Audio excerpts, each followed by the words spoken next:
teman aku di sini. Ada Calvin. Halo, halo. Victor. Halo semuanya. Ada Tirza. Hai. Dan yang terakhir ada Salma. Hai. Jadi kalian pasti pernah dengar kata notaris kan? Tanda tangan di atas materai, akta jual beli, akta pendirian usaha, itu semua kan lewat notaris. Nah, tapi belakangan ini tuh ada kasus notaris yang justru bermasalah. Ada yang bilangnya lalai, ada yang bilangnya sengaja menyalahgunakan jabatannya. Ini yang bakal kita bedah hari ini. Notaris bermasalah, kelalaian atau penyalahgunaan jabatan.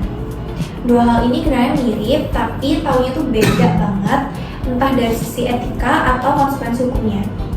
Mungkin dari Calvin dulu, sebelum kita masuk ke kasusnya, kita perlu mengenal pemahaman dasarnya. Kenapa etika profesi itu penting banget buat seorang notaris? Mungkin sebelum masuk ke inti pembahasannya, mungkin aku jelasin dulu sebenarnya apa sih etika itu. Sebenarnya kata etika itu asalnya dari bahasa Yunani, dari kata ethos. Nah, artinya itu cara berpikir atau kebiasaan. Terus kalau dalam konteks profesi, etika profesi ini bisa kita definisikan sebagai kesanggupan seseorang dalam memenuhi kebutuhan pelayanan profesionalnya. Nah, dalam memenuhi hal tersebut dia harus sungguh-sungguh, terus harus cermat juga, harus seksama. Nah, dalam etika profesi ini dapat kaidah pokok yang melandasinya. Salah satunya itu profesi itu harus dijalani sebagai pelayanan masyarakat. Jadi bukan sebagai pamrih pribadi lah intinya. Terus dia juga harus berpegang teguh pada nilai-nilai luhur, terus harus berorientasi untuk masyarakat secara keseluruhan, dan dalam hal itu juga kita harus harus ada yang namanya solidaritas antara sesama rekan seprofesi. Biar yang namanya etika, martabat dari etika profesi itu nanti nggak intinya terjaga lah dia gitu. Terus sebenarnya kalau kita merujuk ke etika notaris nih, notaris itu sebenarnya etika profesi dalam bidang hukum. Dia itu sudah diberi kewenangan oleh negara, udah diatur kok dalam undang-undang jabatan notaris sama BW atau biasanya kita sebut KUA Perdata. Jadi dia itu memang punya kewajiban ya, apalagi dia tuh kan pasti yang dia tuh pejabat, punya wewenang resmi dari negara. Nah, dia tuh ada produk-produknya kayak akta perjanjian dan sebagainya, itu semua itu berkekuatan hukum. Jadi ya dengan produk yang sangat-sangat kalau bisa kita bilang kayak kalau ada kesalahan dalamnya itu fatal gitu, karena dia emang berkekuatan hukum. Jadi harus cermat, nggak boleh trader lah intinya.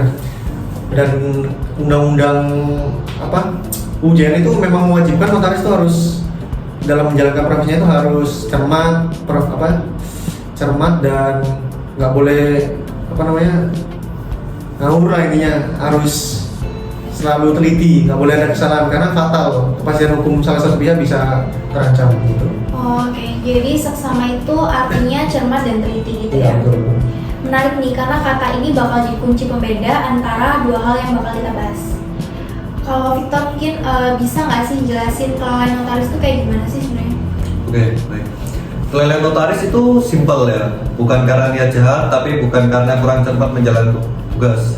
Saya kasih contoh seperti notaris bikin akte jual beli tanah, tapi nggak benar-benar cek identitas dan surat keabsahannya, sehingga surat tersebut itu disalahgunakan dan tanah orang itu dapat diperjualbelikan tanpa pengetahuan dari pemilik. Hasilnya akta tersebut cacat hukum. Terus ya tentu saja bisa dibatalkan di pengadilan. Ini pengingat juga bahwa notaris bukan sekedar tanda tangan atau hanya sekedar bikin cap. Ya mungkin seperti itu sih. Oke. Kalau Tirza mungkin bisa nggak sih jelasin kalau penyalahgunaan jabatan itu beda nggak sih levelnya? Iya betul. Untuk penyalahgunaan jabatan ini levelnya udah beda jauh ya. Di penyalahgunaan jabatan itu ada unsur kesengajaan dan motif pribadi. Notaris sudah sadar betul kalau ia melanggar aturan, tetapi masih saja dilakukan untuk kepentingan pribadinya. Di salah satu materi kita disebutkan 5 etik isu umum yang muncul dalam profesi hukum. Yang pertama penyuapan, kedua penipuan, ketiga paksaan, keempat mencuri, dan yang kelima diskriminasi. Dalam dunia notaris, yang paling sering muncul itu adalah penipuan dan penyuapan. Ini bukan lagi soal nggak teliti, ini adalah pelanggaran berat yang diatur dalam pasal 85 UU JN. Yang konsekuensinya itu juga lebih serius, bisa kena sanksi sampai pencabutan izin praktik, bahkan dijerat pidana kalau terbukti ada pemalsuan dokumen dan gratifikasi. Terus kalau gitu siapa yang ngawasin semua ini? Masa seorang notaris dibiarin sendiri, jalan sendiri tanpa ada kontrol? Mungkin Salma bisa jelasin? Enggak dong. Ada 3 fungsi kode etik menurut Sumaryono. Yang pertama, sebagai sarana kontrol sosial. Yang kedua, sebagai pencegah campur tangan pihak lain. Dan yang ketiga itu sebagai pencegah kesalahpahaman atau konflik. Nah, secara struktural, notaris diawasi oleh Majelis Pengawas Notaris. Dan untuk urusan etik organisasi, ada Dewan Kehormatan Notaris. Sanksinya berjenjang, ada ringan, itu teguran lisan atau tertulis. Sedang itu skorsing atau pemberhentian sementara. Dan berat, itu pemberhentian tetap sampai pencabutan izin. Tapi menurut aku, di luar sanksi formal itu, yang paling penting sebenarnya nilai moral yang dipegang dari awal, kayak kejujuran, tanggung jawab, kemandirian moral, dan keberanian untuk menolak korupsi, kolusi, dan nepotisme. Kalau nilai-nilai itu sudah tertanam baik, kelalaian maupun penyalahgunaan jabatan itu sebenarnya bisa banyak dicegah, bukan cuma ditindak belakang. Oke, jadi sejauh ini kita udah punya 2 kotak ya. Kalau kelalaian itu soal kurang cermat tanpa niat, kalau penyalahgunaan itu soal sengaja dan ada motif pribadi. Biar makin kebayang nih, kita lihat 2 pola kasus yang sering muncul di dunia notaris. Yang pertama, ada seorang notaris yang dia tuh bikin akte kuasa jual atas bidang tanah, tapi dia itu nggak ngecek ulang lagi atas surat kuasanya dan identitas pembeli kuasanya. Terus kuasa itu dipakai pihak lain untuk menjual tanah tersebut tanpa sepengetahuan pemilik aslinya. Terus yang terjadi adalah korban tuh menggugat dan akta itu dinyatakan cacat hukum oleh pengadilan.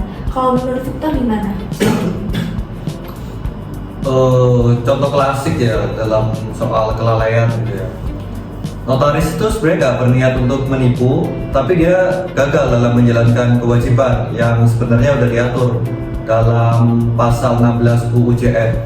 Meskipun tanpa niat jahat, dia tetap bisa kena sanksi administratif dari majelis pengawas karena lalai dalam tahap verifikasi. Mungkin seperti itu. Setuju. Soalnya ini benar-benar nunjukin kalau yang namanya intelektualitas profesi itu bukan basa-basi. Jadi seperti yang aku bilang sebelumnya tadi itu, kesalahan sekecil apapun itu bisa berakibat fatal, terutama untuk kepastian hukum salah satu pihak. Gitu.